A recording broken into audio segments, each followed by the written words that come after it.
সত্য প্রয়াত হওয়া সোনিয়াকে কবরস্থ করা হয়েছে। ঘর জুড়ে অজস্র মানুষের ঢল। কেউ সান্ত্বনার বলে আওড়াচ্ছে, আর কেউ এসে টিপ্পনি কাটছে। বিয়ের আসরে বরের মায়ের চিরনিদ্রা শয়ন। এ আর যাই হোক, ভালো লক্ষণ নয়। এ মেয়ে কুলক্ষী। শোকের বাণীতে কেউ কেউ মূর্ছিত হলো। কুমুদের দিকে সরাসরি আঙ্গুল তুললেন অনেকে। বিষয়টি চিন্ময়ের কাছে বেখ্যাপা মনে হয়। সে নিজেও কুমুদকে পছন্দ করে না, কিন্তু তার অর্থ এটা নয় তার মায়ের মরণের সাথে কুমুদের কোনো যোগসজাগ আছে। হতাশায় আচ্ছন্ন হয়ে নিজের রুমে লক করে বসে আছে। খাবার দেখলে তার মায়ের কথা মনে পড়ে। শেষ কয়দিন তার মা খাবার খেতে পারতো না। দিনরাত তার হাত ধরে একটা কথাই জপতো, ও চিমু, মায়ের একখান কথা শুনবি? তুই তোর বাপের কাছে চইলা যা, নয়তো এই বাড়ি থেকে মেলা দূর চইলা যা, যেখানে থাকলে কেউ খোঁজ পাবো না তোর। তার মা কেন এই বলি আওড়াতো বোধগম্য ছিল না। তার বাপকে দেখার ইচ্ছে পোষণ করছিল মরণকালে, কিন্তু সে যে তার মামার কাছে দৃঢ় ওয়াদাবদ্ধ ছিল। তাই তো মায়ের কাতর মুখের দিকে তাকেও হ্যাঁ বলতে পারেনি। কিন্তু তার বাবা চৌহান শেখ তার মায়ের শেষ যাত্রায় অংশগ্রহণ করেছে। তার মামা নিষেধ করতে গিয়েও শুধুমাত্র তার তীব্র প্রতিবাদে চুপ হয়ে গিয়েছিলেন। তখন তার মায়ের শেষ কদিনের কথাগুলো খুব মনে পড়ে তার। মাঝে মাঝে বলে উঠত, চিমু, তোর বাপ আমারে বড্ড ভালোবাসতো, কিন্তু বলতে গিয়ে ঝরঝর করে কেঁদে উঠত মাঝে মাঝে। বাকিটা আর শোনা হয়নি তার। ঠিক দুদিন পর একদিন সন্ধ্যায় কাপা কাপা গলায় ডেকে বলল, চিমু, তোর বাপরে একটা কল দিবি? খুব কথা কইতে ইচ্ছে করতেছে। অনেক কথা জমছে রে বাপ, সবকিছু খুলে কইবার চাই। তোর বাপ নিশ্চয়ই রাগ কইরা নাই আর। সেদিন সে ভীষণ অবাক হয়েছিল। তার বাপ রাগ করে আছে। কেন রাগ করবে? সে লোক অনেক তো তার বাপ করেছে। তার মাকে রেখে দ্বিতীয় বিয়ে করেছে। রাগের চোটে তখন হুঙ্কার ছুঁড়েছিল তার বাবার উদ্দেশ্যে, অথচ তার মা হাউমা করে কেঁদে বুক ভাসিয়েছে। তার গলার স্বরও ছিল ভীষণ আকুলতা। চিমুরে, তোর বাপ অন্যায় করে নাই, আমি তারে সাইডে আসছি। সে তোর নিজের কাছে রাখতে চাইছিল, কিন্তু তখন তোর মামার কথায় আমার দিশারা অবস্থা। কোনটা ভুল আর কোনটা ঠিক আমি বুঝি নাই রে বাপ। এখন বুঝি স্বামী যেমনই হোক তারে সাইডে আসা উচিত হয় নাই। বড্ড আফসোস লাগে রে বাপ। তুমি এমন ভুল কইরো না কোনোদিন। কারো মনের দিকে তাকায়ও না, নিজের মনের কথা শুনবা। ও চিমু, শুনবা তো? কারো মনে দুঃখ লাগবে ওই জন্য নিজেরে কষ্ট দিবা না। এককালে আফসোসে পড়বা। আহ, তখন হাতে সময় ছিল, কিন্তু আমি কেন এই কাজ করি নাই? ও বাপ, নিজের সুখের কথা ভাববা তো। মা চইলা গেলেও তোমার জন্য দোয়া করমু। আমার চিমু যেন সুখে থাকে। তার জীবনে ভালোবাসার অভাব, একজন ভালোবাসার মানুষ আসুক। মা দোয়া করে দিছি বাপ, দেখবা তুমি খুব সুখে থাকবা। মায়ের কথা ভেবে চোখের কোণ বেয়ে জল গাড়ল। কি নিষ্ঠুর নিয়তি! তার মা দুনিয়াবি কিঞ্চিত সুখও পায়নি। অন্তত পরকালে তাকে জান্নাতবাসী করুক। নিজের মায়ের জন্য এটুকু চাওয়া ছাড়া আর কিছুই তো করেনি। দুহাত তুলে নিজ মনে বিড়বিড় করলো মায়ের জন্য। আচমকা তার দরজা খটখট শব্দ তুলো। সে চমকালো না, জানে কি হতে পারে। অগত্যা দরজা খুলতে বাধ্য হলো। চোখ আটে দণ্ডায়মান তার বন্ধুমহল। একজন দুজন নয়, সবগুলো দল পেতে এসেছে। চিন্ময় আগের মতোই বিছানায় বসে পড়ল। তার কথা বলতে ইচ্ছে করছে না এই মুহূর্তে। কণ্ঠরোধ হয়ে আসছে বারবার। মাকে যে খুব বেশি মনে পড়ছে। বন্ধুমহল অসহায় চৌকাঠে রুমে প্রবেশ করলো। প্রবেশ করে বসে পড়লো যে যার মতোই। জয়ের হাতে ছিল খাবারের প্লেট। টেবিলের মাঝ বরাবর এনে রাখলো সে। মুবিনকে ইশারা করলো সে। বইয়ের ইশারা বুঝলো মুবিন। সে উঠে ভাতের প্লেট নিয়ে বসলো চিন্ময়ের সামনে। চিন্ময় চোখ বুঝেছিল এতক্ষণ, কিন্তু বন্ধুমহলের উদ্দেশ্য সে ভালোই জানে। তার আর চোখের দৃষ্টি শুধুমাত্র মুবিন আর জুইতে নিবদ্ধ। হুট করে তার মনে আক্ষেপের সুর ভেসে এলো। এমন একটা দিন সেও তো চেয়েছিল, জুই আসবে খাবার নিয়ে, সে খেতে না চাইতেও খাইয়ে দিবে। কিন্তু সেসব তো এখন অতীত তার কাছে। মুবিন জুইকে ভালো করে পরখ করলো। মুবিনের গায়ে সাদা পাঞ্জাবি, জুইয়ের পরনে আসমানি রঙের টাঙ্গাইল শাড়ি। সদ্য বিবাহিত জুটিকে অপূর্বই লাগছে। মুবিন যেন জুইয়ের ছোঁয়াতে আগের চেয়ে বেশ প্রাণবন্ত হয়ে গেছে। জুইও যেন চঞ্চল এক গৃহবধূ।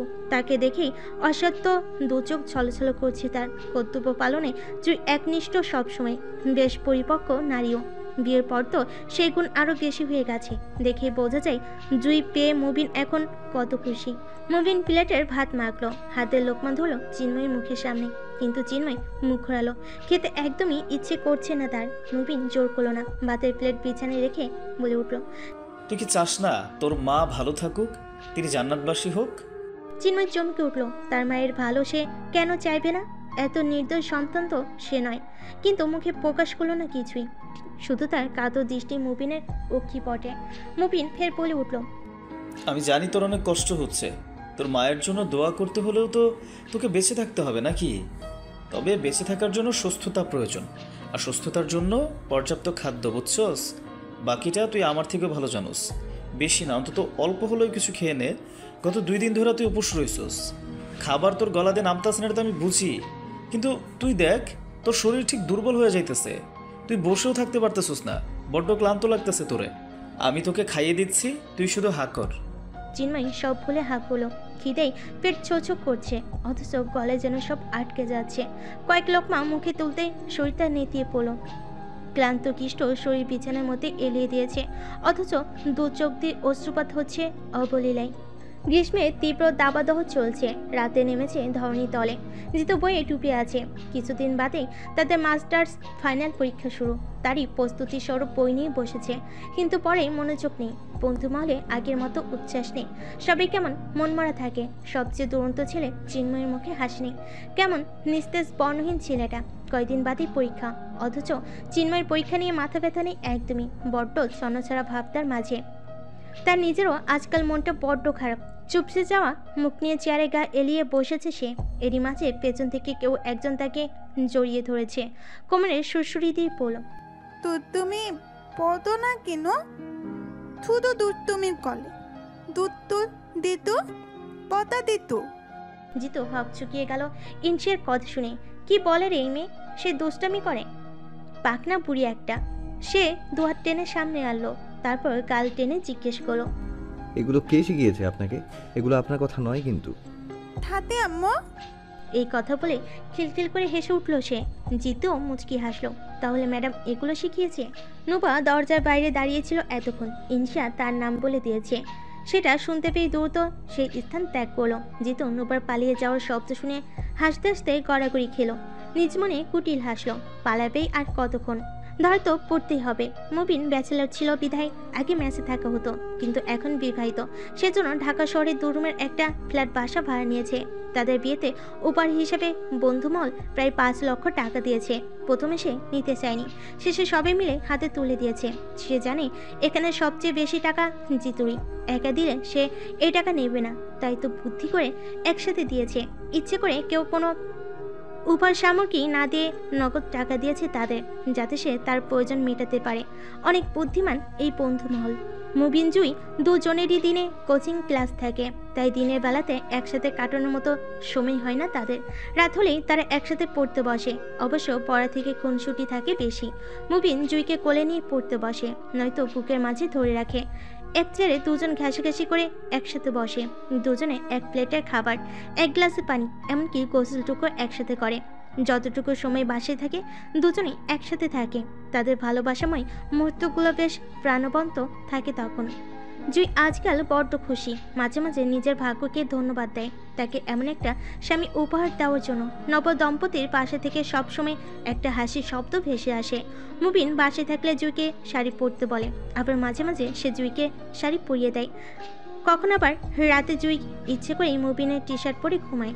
ভালোবাসাময় সুখে দিন কাটে তাদের। মুবিন জুইকে টিউশনি ছেড়ে দিতে বলেছে, পরে না হয় জব করবে, তাও ভালো স্যালারি পেলে। কিন্তু আপাতত জুইকে জব করতে দিবে না। সে অবশ্যই স্বামীর অবাধ্য হয়ে কিছু করবে না, তার স্বামী যা ভালো মনে করে তাই করবে। সোনিয়া গত হওয়ার প্রায় 15 দিন পার হয়েছে। চিন্ময় আগে থেকে কিছুটা স্বাভাবিক এখন।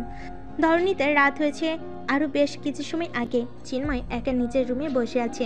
পরীক্ষার সময় ঘনিয়েছে তার, বই নিয়ে নাড়াচাড়া করছে আপাতত। আচমকায় দরজা খুলে কেউ ভেতর প্রবেশ করলো। সে পেছনে তাকানোর প্রয়োজন মনে করলো না, না তার কেউ অনুমান করলো কে হতে পারে। হুট করেই এসে কোমর ধপ করে তার বিছানায় বসলো, পা নাড়তে নাড়তে গলা খাকারি দিল, নরম সুরে বলে উঠলো, আমাদের বিয়েটা কবে হবে? সেদিন তো বিয়েটা প্রায় হতে হতে ভেঙে গেছে। চিন্ময় চুপ করেই শুনে যাচ্ছে, আর চোখে এক পলক তাকালো কুতুমের দিকে। গায়ে কালো রঙের পাতলা শাড়ি, শরীর ভাঁজ 60% পৌঁছে যাচ্ছে। তার মনে কি হলো কে জানে, নীরবতা ভেঙে হুট করেই বলে উঠল, দরজাটা বন্ধ করে আয়, তোর সাথে কিছু কথা আছে। কুতুম খুশিতে ডগমগি উঠল, দ্রুত দরজা বন্ধ করে ফের চিন্ময়ের পাশ ঘেঁষে বসলো। চিন্ময় চেয়ার ছেড়ে উঠল, কুতুমের দিকে তির্যক দৃষ্টি তার। আচমকে এমন একটা কাজ করে ফেল সে। কুতুম ধরফরিয়ে উঠল, কিছু বলার সুযোগ পেল না। হতাশায় দগ্ধ হওয়া এক বিমূর্ত মানব চৌহান শেখ। বয়স তার 54 ছুঁই ছুঁই, অথচ চুলে এখনো পাক ধরেনি। ঘন কালো চুলের ভাঁজে তার কপাল ঢেকে আছে। চুলে সেই ধারা পেয়েছে চিন্ময়ও। বাপ ছেলের কপাল জুড়ে চুলের একই ভাঁজ। চৌহান শেখের শুভ্র মুখ জুড়ে করুণ হতাশার ছাপ। গায়ে আধপূর্ণ আকাশি রঙের শার্ট অনাদরে গায়ে জড়িয়েছে। বিধ্বস্ত লাগছে তাকে। উসখুস করছে বেশ কিছু সময় ধরে, যেন অনেক কিছু বলতে চায় সে, কিন্তু দ্বিধাবোধে আটকে আছে তার গলা স্বর। চিন্ময় আর চোখে তাকালো বাবার মুখ পানে। পরক্ষণে দৃষ্টি নত করলো সে। তার শূন্য দৃষ্টি, অথচ ব্যগ্রতায় পূর্ণ। এখনো অজানা তার বাবা কেন ডেকেছে তাকে, আর কি বা বলতে চায়।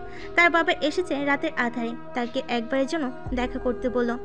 সে বিনা বাক্যে হ্যাঁ বলে তার বাবার সম্মুখীন হয়েছে। সাধারণ রেস্টুরেন্ট কর্নারে বসেছে বাপ ছেলে দুজন মুখোমুখি চেয়ারে। চৌহান শেখ ছেলের মুখের দিকে তাকালো, কিন্তু চিন্ময়ের দৃষ্টি নিচের দিকে। বেশ কিছু সময় নীরবতায় আচ্ছন্ন ছিল তারা। শেষে নীরবতা ভেঙে চৌহান শেখ কথা বলেন। কেমন আছো চিমু? ঠিক কতদিন পর সেই চেনা ডাক। চিন্ময় ভীষণ ইচ্ছে করছিল বাবার বুকে ঝাঁপিয়ে পড়তে। এই ডাকটা তার মায়ের। বেশ আদর মাখানো ছিল এই ডাকের মাঝে, মানে তার ডাকার মানুষও হারিয়ে গেছে এখন। হুট করে চিন্ময় দাঁড়িয়ে পড়ল, ভেজানো কাপা গলায় বলে উঠল, আমি কি আপনাকে একবার জড়িয়ে ধরতে পারি বাবা? চৌহান শেখ যেন বিস্ময়কর কিছু দেখছেন। চক্ষু জোড়া শান্ত, অথচ কোটর থেকে বের হবার উপক্রম তার। মাত্রই তিনি হ্যাঁ বলতেই মুখ খুলেন। তার আগে চিন্ময় ঝাঁপিয়ে পড়ল বাবার বক্ষ পাজরে। চোখের কোনা বেয়ে জল গড়ালো, ফুপিয়ে কেঁদে উঠল সে। চৌহান শেখের চোখও ছলছল। ছেলেকে বুকে চড়লেন। কতদিন পর তার ছোট্ট চিমু তার বুকে এসেছে। বাবা ছেলের মিলনের সাক্ষী অদূরে দাঁড়ানো শাহাদাত হলেন। সারাদিন আমরা রক্তের সম্পর্কের মানুষের দোষ খুঁজে পাই। তাদের সঙ্গে চলে দীর্ঘ শত্রুতা, রেষারেষি কিংবা অভিমানের বুকে পাথর জমানোর মতো কষ্টের পারদ।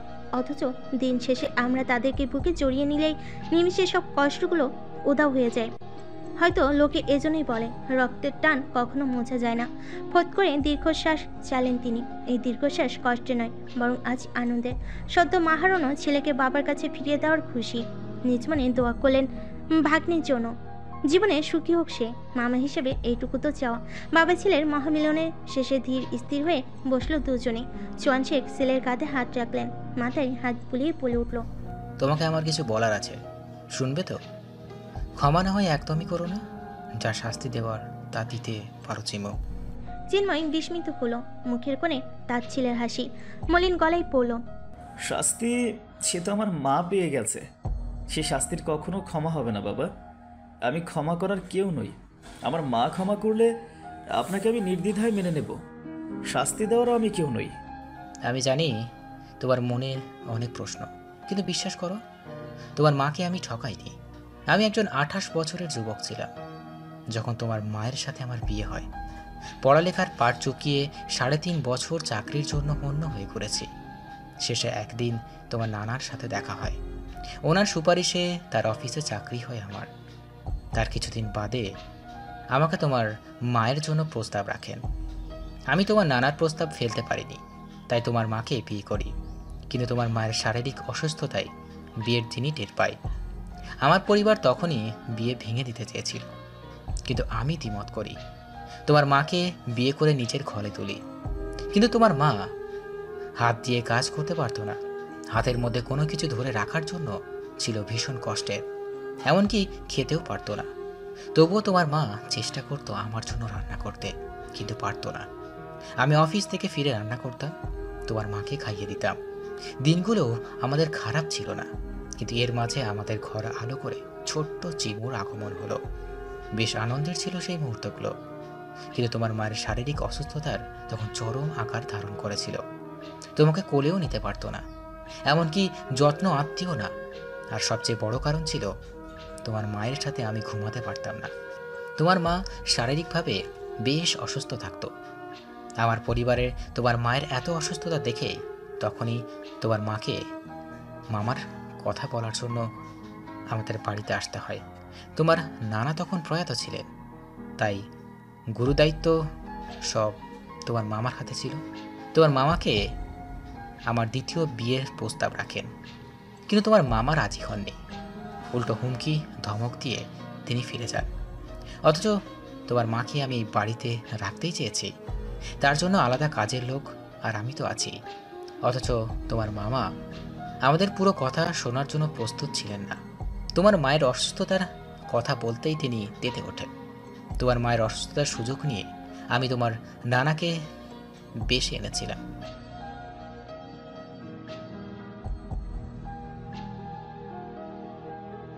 আমি একজন পুরুষ মানুষ, এটাও তার বোঝা উচিত ছিল। কিন্তু তোমার নানা তার মেয়ের অসুস্থতার কথা সম্পূর্ণ গোপন রেখেছিলেন আমার কাছে। তোমার মা শারীরিক প্রতিবন্ধী ছিল তখন, কিন্তু আমার কাছ থেকে ছিনিয়ে নেওয়ার পর মানসিকভাবে সে ভেঙে পড়ে। কিন্তু তোমার মামা তার বোনই নয় শত আমার থেকে আমার ছেলে ও স্ত্রী দুজনকেই কেড়ে নিয়েছে। অনেকবার তালাকনামা পাঠাতে বলেছিল আমাকে, কিন্তু আমি কখনোই তোমার মাকে তালাক দিতে রাজি হইনি, কারণ তোমার মাকে আমি ভালোবাসতাম। হয়তো বিশ্বাস করবে না তুমি, কিন্তু এটাই সত্যি ছিল। কণ্ঠরোধ হয়ে আসছে চিন্ময়ের। সে বাক্যহীন নির্লিপ্ত দৃষ্টিতে তাকালো তার বাবার মুখ পানে। তার মায়ের সেই না বলা কতগুলো উত্তর সে পেয়ে গেছে। তাহলে এগুলো কি বলতে চেয়েছিল তার মা? বিছানায় পিঠের ব্যথায় কোকিয়ে উঠছে কুমুদ। নিজ মনে অজস্রবার গালি চড়ছে চিন্ময়ের উদ্দেশ্যে। কুকুরকেও এত আঘাত করে না কেউ যতটা তাকে করেছে। সে শুধু বিয়ের কথাই বলেছে, আর তাতে খ্যাপাটে বাঘের মতো এসে চুলের মুঠি ধরে দুইটা কষে এত জোরে থাপ্পড় মেরেছে, সে চিৎপটাং হয়ে খাটের কর্নারে গিয়ে পড়েছে। এত জোরে ব্যথা পেয়েছে তার কোমরই ধরে গেছে তৎক্ষণাৎ। সে কিছু বলতে যাবে তার আগে গর্জে উঠে বলল, বিয়ে করার এত স্বাদ আমাকে তোর, হ্যাঁ? অথচ তোর নোংরা শরীর থেকে পচা দুর্গন্ধ ছড়াচ্ছে। যে শরীরে অন্য পুরুষের ছোঁয়া লাগিয়ে এসেছিস, ঠিক সেভাবেই এই বিয়েও তুই গিয়ে ভাঙবি। তোর বাপকে সরাসরি বলবি তুই এই বিয়ে করবি না। আর যদি না বলিস, তোর আর তোর সেই ছ্যাবলা বয়ফ্রেন্ডের কোলাকুলি করার বেশ সুন্দর দুখানা ছবি আমার কাছে আছে। হ্যাঁ, আমি গিয়ে মামাকে দেখাবো সোজা। তারপর তোর কি অবস্থা হবে তুই কল্পনাও করতে পারবি না, মাথায় রাখিস। আর একটা কথা, দ্বিতীয়বার আমার কাছে ঘেসবি তো তোর এই থোবরা আর থোবরা রাখবো না। হ্যাঁ, বুড়িগঙ্গা নদীর মতো কালচে বানিয়ে দেবো একদম। যা এখন বাইর হ আমার রুম থেকে। সে কোনো রকম জানিয়ে পা খুঁড়িয়ে খুঁড়িয়ে রুম থেকে বের হয়ে এসেছে। প্রায় 3 ঘন্টা হতে ছিল, অথচ ব্যথা কমার নাম নেই। ভয়ে মাকেও বলতে পারছে না, আর বাবা জানলে তো রক্ষে নেই তার।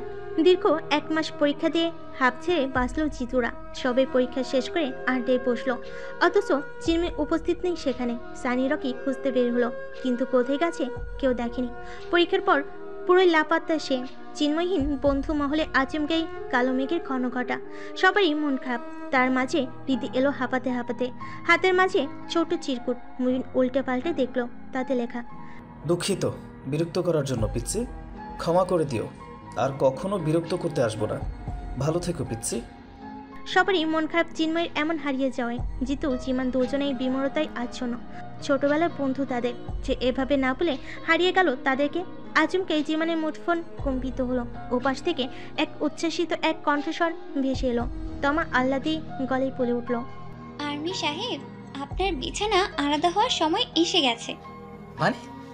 অভিনন্দন বাচ্চার আব্বু। জিমান খুশিতে ডগমগিয়ে উঠল। হঠাৎ করে চেয়ার ছেড়ে দাঁড়ালো। বিয়ের 8 মাস পর খুশির সংবাদ এলো অবশেষে। ঠিক তখনই জিতুর ফোন কর্কশ ধ্বনি দিল।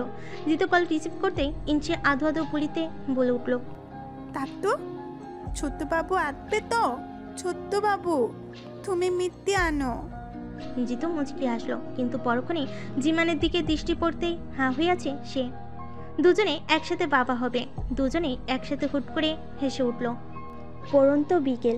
আজমল মল থেকে ফিরল 2 হাত ভর্তি মিষ্টি নিয়ে। ইনশিয়া তো সেই খুশি, তাদের ছোট্ট বাবু আসবে। সে কোলে নিবে, বাবুর সাথে খেলা করবে, তাকে অনেক অনেক আদর করবে। নুবার সাথে বসে সে শুধু বাবুর গল্পই করছে এতক্ষণ। পাশে ঈশিতা দাঁড়িয়ে মেয়ের পাগলামি দেখছে। আজমল এসে সবার আগে ইনশিয়াকে ডাকলো, আমাদের ইনশি কোথায়? দাদা ভাই আসছে তো আপনার জন্য মিষ্টি নিয়ে। ছোট্ট ইনশিয়া দাদার ডাক শুনে লাফাতে লাফাতে সিঁড়িতে নামলো। আজমলের সম্মুখীন দাঁড়িয়ে আধো পুলিতে বলল, মিথ্যে আমি থাকবো তো? ছোট্টবাবু আমি তুলে নিব, আদর তব্য বেতি বেতি, তোমায় দিব না। আজমল নাতনির কথায় হো হো করে হেসে উঠল। সোফায় বসতে বসতে জবাব দিল, আচ্ছা, কে কাকে আদর করবে? আমার দাদা ভাই আসলে তোমাকে আর আদর করব না, তখন কে কাঁদবে দেখবো আমি। ছোট ইনশিয়া গাল ফুলালো। দুঠোঁট উল্টে আদো বলিতে জবাব দিল। আমি তোমায় আদর দেব না। তুমি তুমি দুত্তু। আমি দুত্তু আর আপনি ভালো? আজমল রগর গলায় জবাব দিল। ইনশা ফের জবাব দিল। আমি ভালো তো। দিলারা হুইল চেয়ারে চেপে দাদার নাতনি খুনসিটি দেখছে। কাছে এসে বসলেন। তার চোখে ভেসে উঠল তার ছোট্ট ইয়াফির মুখখানা। এভাবে তার সাথে ঝগড়া করতো তার ছোট্ট ইয়াফি। সে একটু ব্যথা পেলেই ছুটে আসতো, কাছে এসে বলতো, দাদু ব্যথা পাও? ছোট্ট হাত দুখানা দিয়ে মালিশ করে দিত। তখন খাবার খেতে বসলে তার কাছে বায়না করতো, দাদু গপ্প বলো না। সে খুঁজে খুঁজে শিয়াল পাখির গল্প শোনাতো। এসব ভেবেই দু চোখে জল জমল তার। ছোট্ট ইয়াফি এখন বড় হয়েছে, তাই কিছুদিন বাদে সেও বাবা হবে। কত আনন্দের কথা। নতুন কারোর আগমন তো পুরাতন কারোর প্রস্থান। দুদিনের রঙ্গমহল আজ শেষ তো কাল অতীত। মিষ্টি বিতরণ করলো ঘরের ভেতর। ছোট্ট এক সন্দেশ আজমল নিজের মায়ের মুখে পরিয়ে দিল। দিলারা দাঁতে পিষে চিবিয়ে চিবিয়ে তা খাচ্ছে আর হাসছে। ফরিদাকে ডেকে তার মুখেও আস্ত সন্দেশ পুড়িয়ে দিল। সবাই খোশ মেজাজে গল্প করছে। জিতু নুবাকে নিয়ে নুবার পর্দার আড়াল থেকে দেখছে, কিন্তু লজ্জার সামনে এলো না। খানিক বাদে ঈশিতা তার জন্য সন্দেশ আনলো। নুবা তা নিল না। সে অপেক্ষা করছে জিতুর জন্য। কিছু সময় বাদে জিতুও উপস্থিত। তার হাতেও হরেক রকমের মিঠাই। বসার ঘরে আসতে চোখ পড়ল সবার উপর। দিলারা নাতির মজা উড়ালেন। ফোন কেটে বলল, কে কইছিল বিয়া করব না, এখন দেখি বাপু হইয়া গেল। জিতু কিঞ্চিত লজ্জা পেল। রগর গলায় জবাব দিল, কেন দাদু, তোমার হিংসে হচ্ছে সতীন মা হতে দেখে? দিলারা সহ বাকিরাও হেসে উঠল জিতুর কথায়। জিতু দাঁড়ালো না। হাতের মাঝে এক প্যাকেট নারিকেল নাড়ু নিয়ে নিজের রুমের দিকে চলল। রুমে আসতেই দেখলো নুবা অন্যদিকে ফিরে বসে আছে। সে পেছন থেকে জড়িয়ে তুলল। ছোট ছোট চুমুতে ভরালো নুবার চোখ মুখে।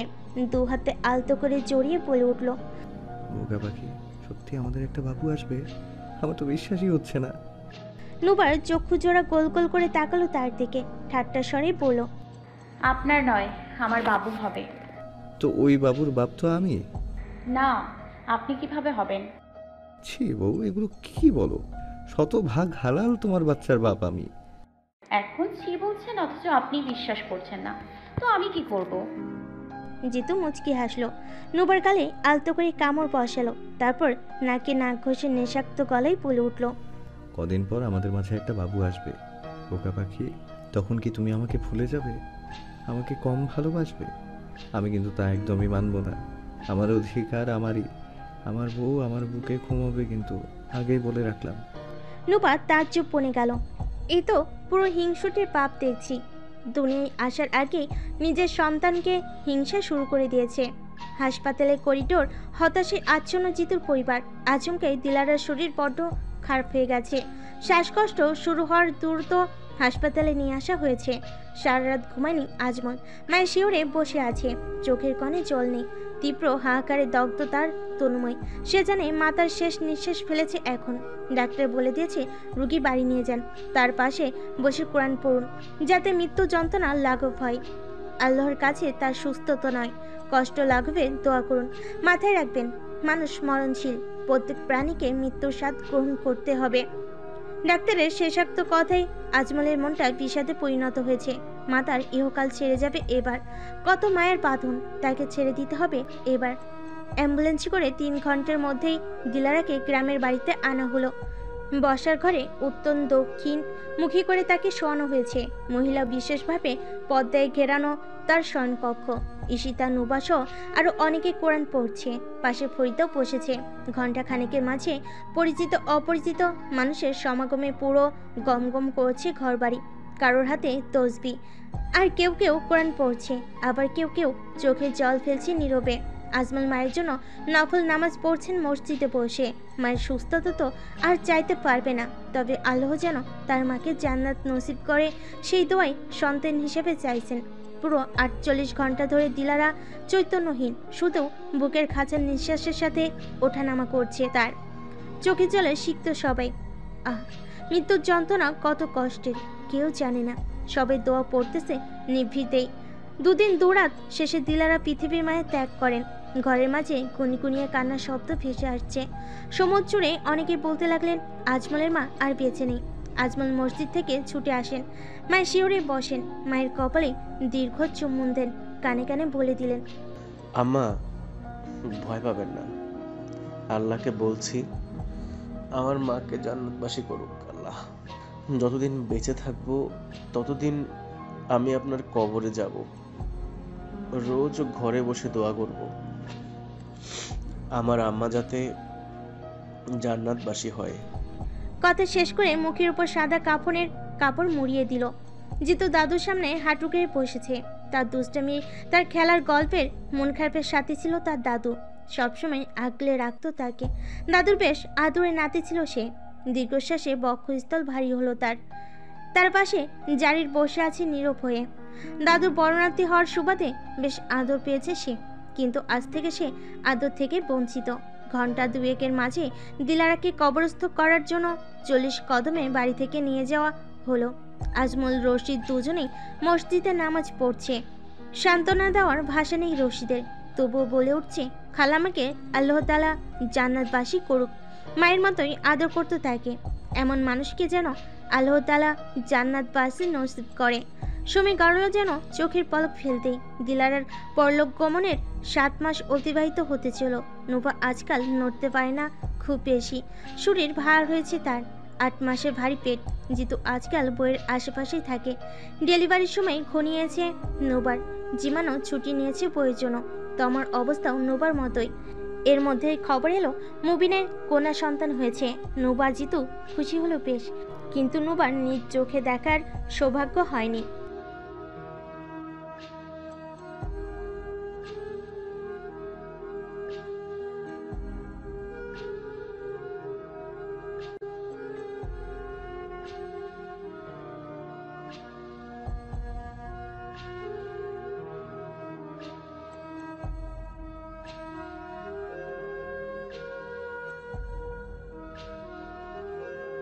এই কষ্ট তার কখনোই মোচন হবে না।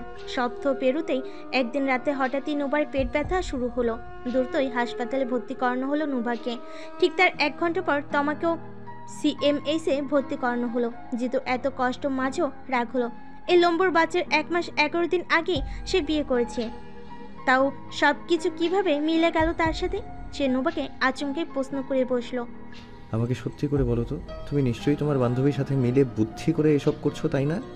নুবা নিজের ব্যথা ভুলে জিতুর কথায় হা হয়ে আছে। মলিন গলায় বলল, মানে? এই যে একসাথে অন্তঃসত্ত্বা, আবার একসাথে ডেলিভারি, কিভাবে সম্ভব বলো তো? আপনি কি আমাকে সন্দেহ করছেন? না, শুধু সত্যিটা জানতে চাইছি। নুবা চোখ পাকালো। জিতুর প্রশ্নে কঠিন গলায় জবাব দিল সে, এই কথা তো আমার আপনাকে আর জিমান ভাইয়াকে জিজ্ঞেস করা উচিত। দুজনে কি করেছেন আমাদের সাথে, একসাথে কিভাবে হলো? জিতুর হেসকে উঠে গেল। সে বউকে কি করেছে আবার? বউকে আদর ভালোবাসা দিয়েছে শুধু, আর কি করবে? কিন্তু বউ এমন করে তাকায় কেন তার দিকে? খানিক বাদে সে বাপ হবে, তারপর এই মহিলাকে সে মজা দেখাবে চোখ রাঙ্গানোর। জিতু শান্তভাবে বসে আছে, তা দেখে কঠিন গলায় নুবা ফের বলল, নিজ মনে কি কি বিড়বিড় করছেন? আবার কোন ছক করছেন? কম তো জ্বালাননি আমাকে, এবার আমার পালা, আমি জ্বালাবো। রাতের শেষ প্রহর, ঘড়ির কাঁটায় রাত 3টে এখন। নুবা ব্যথায় অস্থির। ডাক্তার তাকে হাঁটতে বলেছে, তবে ধীরে ধীরে। এতে জ্বরের মুখ দ্রুত খুলবে, বাচ্চা আর বাচ্চা মায়ের কষ্ট কম হবে। নুবার হাত ধরে রুবি করিডোরে হাঁটাচ্ছে। লেবার রুমে পুরুষদের প্রবেশ নিষেধ, তাই রুমের অপর প্রান্তে জিতু ঠায় দাঁড়িয়ে আছে। মন বড্ড অস্থিরতায় ভুগছে। বইয়ের কষ্ট নিজের মনে দাগ কেটে যাচ্ছে। নুবার বলা শেষাক্ত কথায় কলিজা মোচড় দিয়ে উঠছে। বারবার এই কথাই মনে পড়ছে তার। আর বাঁচবো না, বড্ড কষ্ট হচ্ছে। মনে হচ্ছে এই বুঝি চোখ বুঝবো। ইমদাদ, আপনি আমায় ক্ষমা করে দিয়েন, আমার বাচ্চাকে যত্ন করিয়েন। আমি না থাকলে করবেন তো? জিতু নিজ মনে দোয়া পড়ছে, আল্লাহ যেন নোবার দ্রুত সুস্থতা দান করে। প্রসবের বেদনায় কাতর নোবার মুখটা বারবার তার চোখের কোণে ভেসে উঠছে। তার তো কিছু করেনি, শুধু সান্ত্বনা ছাড়া। জিমানের ফোন কল আসলো ভোররাত 4টের দিকে। তমার নর্মাল ডেলিভারি হয়েছে, মাত্রই তার ছেলে হয়েছে। এখনও লেবার রুমে আছে, তবে সুস্থ আছে। জিতু শুনে আলহামদুলিল্লাহ বলে উঠল। নিজের বউয়ের জন্য হাঁসফাঁস হচ্ছে এখন, বড্ড কষ্ট হচ্ছে তার। তো আমার আরও 1 সপ্তাহ পর ছিল ডেলিভারি ডেট, কিন্তু মেয়েটার হঠাৎই প্রসব বেদনা উঠে গেল। আর 1 সপ্তাহ আগেই জিমানের ছেলে হলো। সে দ্রুতই মসজিদে গেল ফজরের নামাজ পড়তে। তার সাথে আজমলও আছে। নামাজ পড়ে জিতু নিজের বউয়ের জন্য দোয়া করছে, যেন তার কষ্ট লাঘব হয়, দ্রুত বাচ্চা প্রসব হয়। সকাল 7টা বাজে। কাকের কাকা শব্দে মুখরিত হাসপাতালের পাশের ডাস্টবিন। মসজিদ থেকে সেই দৃশ্য অবলোকন করছে জিতু। নিজের মনে বিড়বিড় করছে সেই প্রথম দিনের দিনগুলো। বড্ড এক বোকা মেয়ের সাথে তার পরিচয় হয়েছিল। হুট করে মেয়েটা তার হিয়ার মাঝে রাজত্ব করতে লাগলো। কতটা ক্ষমতাধর ছিল সেই বোকা মেয়ে। হারিয়ে গিয়েও ভালোবাসার টানে ফিরে এলো তার বউ হয়ে। অদ্ভুত শক্তি ছিল তার মাঝে, তাই তো আজ দুজনের এত কাছে। মুখের কোণে এক চিলতে হাসি তার। আজ তার বোকা পাখি মা হবে, এ যেন স্বর্গীয় সুখ। তবে দীর্ঘশ্বাসে ভারী হচ্ছে বক্ষস্থল। দৈবাত তার মুঠোফোন কম্পিত হলো। তড়িঘড়ি রিসিভ করতে ঈশিতার উচ্ছ্বাসিত কণ্ঠস্বর। মিষ্টি মুখ করে নাও জলদি, তুমি ছেলের বাপ হয়ে গেছো। জিতু স্তব্ধ হয়ে আছে। ছেলে হয়েছে শুনে আলহামদুলিল্লাহ বলল তড়িৎ। শেষে হুট করে জবাব দিল। নুবা কেমন আছে? আলহামদুলিল্লাহ, তোমার বউ সুস্থ আছে। 10 মিনিটের মাঝেই কেবিনে নিয়ে আসবে। দেখতে চাইলে আসো। জিতুর মুখে বাদ ভাঙ্গা উচ্ছ্বাস। নিজের বাপকে জড়িয়ে ধরল তৎক্ষণাৎ। আহ্লাদে স্বরে বলল, আব্বু তোমার নাতি হয়েছে, তুমি আবার দাদা হয়েছো কিন্তু। আজমল মুচকি হাসল ছেলের কাঁধে হাত রেখে। চলো হাসপাতালে ফিরে যাই। হাসপাতালে করিডোরে পা রাখতেই বাচ্চার কান্নার শব্দ ভেসে আসছে রুম থেকে। জিতু পায়ের কদম দ্রুত বাড়িয়ে ভেতরে প্রবেশ করলো। রুবির কোলে তখন সদ্যজাত শিশুটি চিৎকার দিয়ে পুরো হাসপাতাল জানান দিচ্ছে, আমি এসে গেছি, আমাকে বরণ করো। জিতু রুবির কোল থেকে কাঁথায় মোড়ানো বাচ্চাকে নিজের কোলে নিল। এতক্ষণ চিৎকার দেওয়া ছোট্ট অবুধ শিশুটির হুট করে কান্না থেমে গেল। নিজের বাবাকে পেয়ে কেমন ভুরু কুচকে অগ্নি দৃষ্টিতে তাকাচ্ছে, হয়তো মুখ ফুটে বলতে চাইছে, এতক্ষণ কোথায় ছিলে বাপ? আমার মা কোথায়? তার কাছে দাও, আমার খিদে পেয়েছে। জিতু ছেলের মুখ পানে তাকালো অবাক নয়নে। ছোট্ট দুটো হাত আর পা, গোলকাল ছোট্ট মুখ, গোলাপের মতন রাঙ্গনো দুঠোঁট, লালচে শুভ্র বনের গায়ের রং, যেন এক ফুটন্ত গোলাপ তার কোলের মাঝে। ঠোঁট দুটো অবিকল মায়ের মতোই চিকন সরু। তার ছেলে চোখ পিটপিট করে তাকিয়ে দেখছে। দুজনেই শুধু দৃষ্টি বিনিময় করছে, কোনো বাক্য বিনিময় ছাড়া। হুট করে তার ছেলে দুঠোঁট উল্টালো, কিঞ্চিত গড়গড় করে শব্দ করলো। উপস্থিত ফরিদার, ঈশিতা, রুবি, আজমল সবে বাপ ছেলের রিয়াকশন দেখছে। রুবি মুচকি হেসে উঠল, রগর গলায় পড়ল, বাপ ছেলে কি গোপন আলাপ করে? রুবির শব্দ শুনে ছোট্ট বাবু দুঠোঁট উল্টে কিঞ্চিত শব্দ করলো। নার্স নুবাকে কেবিনে নিয়ে আসলো তৎক্ষণাৎ। নুবার গায়ে নতুন পোশাক। জিতু মুখ তুলে এক দৃষ্টিতে তাকালো নুবার দিকে। এক রাতে মেয়েটা কেমন নির্জীব হয়ে গেছে, চোখ দুটো কোটরে দেবে গেছে, তার উপর কালশিটে দাগ, গায়ের শক্তি নেই যত সামান্য, কেমন রোগাটি লাগছে। মায়ের উপস্থিতি টের পেয়েছে কিনা কে জানে। সহসায় তার কোলে থাকা সদ্যজাত শিশুটি চিৎকার দিয়ে কেঁদে উঠল। নার্স কাছে এসে জিতুর কোল থেকে বাচ্চা নিয়ে নিল। মুখের কোণে তার মিষ্টি হাসি, বলে উঠল, আমাকে দিন, বাচ্চার খিদে পেয়েছে, তাকে মায়ের কাছে দিয়ে আসি। মুখে জবাব না দিয়ে জিতু মাথা উপর নিচ করলো শুধু। একজন নারী ছাড়া বাকিদের বাইরে অপেক্ষা করতে বললেন নার্স। ঈশিতা ছাড়া বাকিরা বাইরে বেরিয়ে গেল। ছোট্ট বাবুকে কোলে নিয়ে নুবা হাও হয়ে আছে। দীর্ঘ 9 মাস নিজের পেটে রাখলো এত কষ্ট করে, কিন্তু এখন দেখলো পুরো বাপের কার্বন কপি। পুরো জিতুর বাচ্চা। জিতু হয়েছে আরেকটা। একজনের জ্বালায় শেষ। এখন আরও একজনের আগমন। জিতু ফোন কল দিল দীর্ঘ সময় বাদে। জিমান কল রিসিভ করলো উচ্ছ্বাসিত গলায়। হাসির শব্দ ভেসে আসছে মুঠোফোনের ও প্রান্ত থেকে। তবে জিতুর মুখে বক্ষ হাসি, রগর গলায় পড়ল, জীবান শুনতে পাচ্ছিস? আমার মিষ্টি একটা ছেলে হয়েছে, ঠিক আমার মতোই কিউট। বজ্রপাত হওয়ার মতো কেঁপে উঠল জিমান। নিজের ছেলে হওয়াতে যতটা খুশি ছিল, ঠিক ততটাই দুঃখ ফেলে জিতুর ছেলে হয়। জিতুর মেয়ে হলে তো সে এখনই ব্যয় হতে পারত। ব্যয় হওয়ার স্বাদ বুঝি পূর্ণ হবে না তার। মনটা বিষাদে পরিণত হলো। ক্ষোভটা ঝালো খোদ জিতুর উপর। তোকে ছেলে হওয়ার জন্য এত পরিশ্রম করতে কে বলেছে? একটু কম পরিশ্রম করতি, তাহলে আমার ছেলের বউটা জলদি চলে আসতো। যাই হোক, আলহামদুলিল্লাহ, খুশি হয়েছি, কিন্তু এরপর থেকে কম পরিশ্রম করবি। আমার ছেলের বউকে নিয়ে আসবি পরের বার, এবার যেন মিস না হয়। জিতু ভ্যাবেচাকে খেয়ে গেল। গলার সুর উঁচু করে জবাব দিল তড়িৎ। কম পরিশ্রম করলে মেয়ে হয়, তাহলে তুই করতি কম পরিশ্রম, আমাকে কেন বলছিস? লম্বুর বাচ্চার বাপ লম্বু। জিমান এই প্রথম স্বস্তি পেল। হো হো করে অট্টহাসিতে ফেটে পড়ল। সেও রগর গলায় জবাব দিল। যাক, তোর সুমতি হয়েছে, এতদিনে ঠিকঠাক নাম ধরে ডাকলি। মুবিন মেয়ের নামকরণ শেষে আকিকা অনুষ্ঠানের আয়োজন করলো নিজ গ্রামের বাড়িতে। জিতু ও জিমান দু বন্ধু ছেলে হয়েছে যেন বেশ খুশি হলো নিজ মনে। অবিশ্বাস হলো সত্যি, সে জিতুর 5 মাস আর জিমানের 4 মাস পর বিয়ে করেছে, কিন্তু তার মেয়ে এসেছে দুজনের 1 সপ্তাহ আগে। অবশ্য জুই নিজের বাচ্চা নিয়ে বেশ আগ্রহী ছিল, তাই দুজনের সিদ্ধান্তে আজ তারা বাবা মা হয়েছে। পরীর মতো একটা মেয়ে হয় আজ সে পরিবারের পূর্ণতা পেল। তার মেয়ের অনুষ্ঠানে বন্ধুমহলের সবাইকে নিমন্ত্রণ দেওয়া হলো। জিতু, জিমান, সিমি, চিন্ময় উপস্থিত হতে পারেনি, তবে বাকিরা ছিল সম্পূর্ণ অনুষ্ঠানে। সানি, রকি, মুবিন জয়ের মেয়ে দেখে আফসোসে পড়ল। তার উপর জিতু, জিমান দুজনেরই বিয়ে হয়েছে। শুধু বন্ধুমহলের তারা 4 প্রাণী বিয়ে ছাড়া অবহেলায় পড়ে আছে এখন। সীমিত সবার আগে বিয়ে হয়েছে, কিন্তু বাচ্চা কাছে হয়নি। তবে শোনা গেল সে নাকি অন্তঃসত্ত্বা এখন জাপান থেকে ফিরে এসেছে। এই জন্য তাই নিয়ে লরিন আর রকি দুজনেই দুঃখ প্রকাশ করছে একে অপরকে। এরই মাঝে লরিন নিজের দুঃখের কথা শোনালো। জানিস দোস্ত, কয়েকদিন আগে পাত্রপক্ষ দেখে গিয়েছিল আমাকে। রকি গোল গোল করে অবিশ্বাস্য নজরে তাকালো, বেঞ্চি কেটে বলল, হাঁচা কি কয় শালা, তোরে দেখতে আইছে, কার এত বুকের পাটা?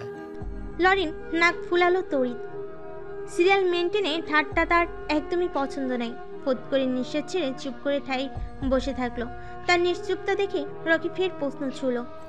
তারপর কি হয়েছে ক? দুঠোঁট বাঁকালো লরিন, নেকি সুরে বলে উঠল, কমনো তোরে? আরে ক, তারপর কি হয়েছে? ওই ছেলে বেশ লম্বা। তো কি হয়েছে লিলিপুট? আমার মতো স্মার্ট মেয়েরে বিয়ে করার প্রস্তাব দিছে। ফের অবিশ্বাস্য নজরে তাকালো রকি, দাঁত কেলিয়ে হেসে বলল, তাহলে তোর বিয়া খামো লিলিপুট? কিন্তু আমার ওই ছেলেরা পছন্দ হয় না। কেন পছন্দ হয় নাই? ছেলে দেখতে কালো। রকি যেন মজার কিছু শুনেছে। ব্যাস, লরিনের পিন্ডি ওড়ালো মজার সুরে।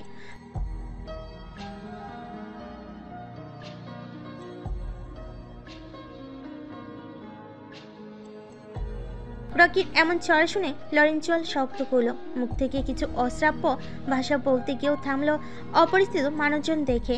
এরই মাঝে ছানি এসে থ হয়ে আছে, দুজনের দিকে তাকিয়ে বলল, সাপে নেউলের মতো সারাদিন দুইজনেই লেগে থাকিস কি জন্য? তোদের আর কোনো কাজ নেই? রকি খিলখিল করে হাসলো, আচমকায় টিপ্পনি মেরে পড়ল, আরে বদলোক আইসো। সানি উত্তর দিতে গিয়েও থামলো। মুবিন ডাকলো 3 জনকে। ডাক শুনে ছুটলো সেই দিকে। জুয়ের পাশে গিয়ে বসলো লরিন। নিজের কোলে নিল জুয়ের 7 দিন বয়সী মেয়েকে। ছোট ছোট 2 হাতে নিজের হাত জুই আদর করে দিল। মেয়েটাকে বড্ড মায়াবী লাগে তার কাছে। চোখ দুটো অবিকল মুবিনের মতো, কিন্তু ঠোঁটার চিবুক জুয়ের মতো। মা বাবার কম্বিনেশন পুরো এই মেয়ের মাঝে, দেখলে আদর করতে ইচ্ছে করে। মুবিনের মেয়ের নাম রেখেছে মিনু, মিলি আর টগর মিলে। মুবাশিরা মিরাব বিনতে মুবিন। জুই, মুবিন দুজনেরই এই নাম বেশ পছন্দ হয়েছে। মিরাবকে কোলে নেওয়ার জন্য সবার মধ্যে প্রতিযোগিতা চলে রোজ। মিলিও বাচ্চার মতো আবদার করে বসে। ষোড়শী মিনু আর অষ্টাদশী টগর অবশ্যই ভাগাভাগি করে নেয়, তবে মিলি একটু বেশি কোলে নিতে চায়। শ্বশুরবাড়ি চলে গেলে তো আর পাবে না। তার মধ্যে সেও অন্তঃসত্ত্বা এখন, পরে বাবার বাড়ি আসতে পারবে কিনা সন্দেহ। শ্বশুরবাড়ির লোক তাকে সারাক্ষণ চোখে হারে। বাচ্চা হওয়ার পর তার কি অবস্থা হবে সেও জানে না। অনুষ্ঠান শেষ করে সন্ধ্যার মধ্যে ঢাকার উদ্দেশ্যে রওনা দিল সানি, রকি আর লরিন। রাতের বেলায় উপহার সামগ্রীর প্যাকেট খুলতে গিয়ে চক্ষু চোরকাস মুবিন জুয়ের। জিতু, জিমান, সিমি লেখা প্যাকেটের সাথে নাম ছাড়া আরও এক প্যাকেট দেখে সবাইকে নামবিহীন সে প্যাকেটটা খুলল তারা। একটা মেয়ে শিশুর যা প্রয়োজনীয় সবই আছে এই প্যাকেটে। Lotion, shampoo, bath oil, bath সাবান, পাউডার, টাওয়াল, খেলনা, ছোট ছোট বালিশ কাঁথা, জামা, হাতে চুড়ি, গলার জন্য ছোট্ট মুক্তার মালা আর মাথায় হেয়ার ব্যান্ড। জুই আনমনে হেসে উঠল, বিড়বিড় করে নিজ মনে, আর কত লুকাবি নিজেকে চিন্ময়?